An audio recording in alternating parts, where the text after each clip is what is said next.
Beaucoup de personnes qui apprennent le français sont surprises par son écriture.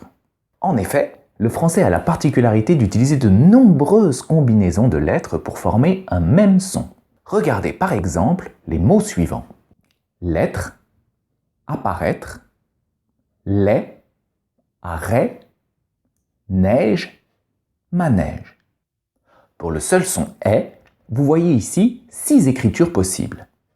Pourquoi donc l'écriture du français est-elle si complexe? C'est ce que je vais vous raconter dans cette première vidéo.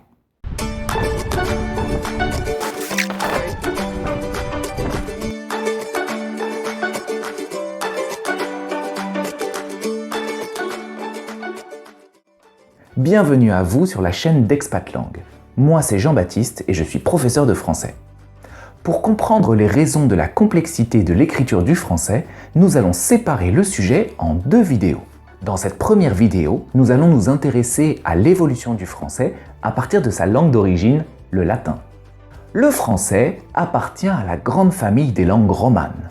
Les langues romanes forment une grande variété de langues issues d'un ancêtre commun, le latin. Dans les langues romanes, on trouve par exemple le français, l'italien, l'espagnol, le portugais, le catalan ou encore le roumain et leurs différents dialectes.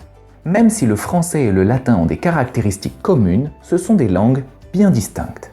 Si des locuteurs du latin discutaient aujourd'hui avec des francophones, ils ne se comprendraient certainement pas. En effet, entre le latin parlé à la fin de l'Empire romain, au 5e siècle, et le français d'aujourd'hui, près de 1500 ans se sont écoulés. Sur une période de temps aussi longue, les mots ont eu le temps de se transformer, de se raccourcir et de se simplifier. Par exemple, il est très difficile de reconnaître au premier coup d'œil le mot latin « frater » dans le mot français « frère ». Parfois, ces évolutions sont arrivées au même résultat. Prenons l'exemple de ces quelques mots latins « vermis »,« versus »,« vitrum », varius et viridis.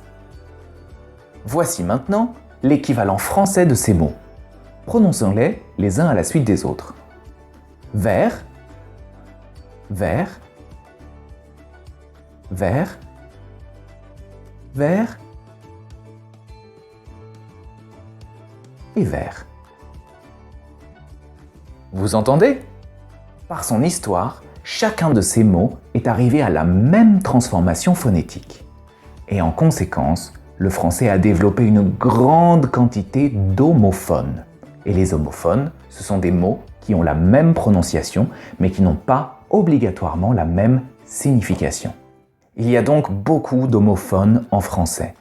Et il y en a encore plus si on prend en compte la conjugaison. Avec le verbe manger, par exemple, je mange, tu manges, elle mange et il mange.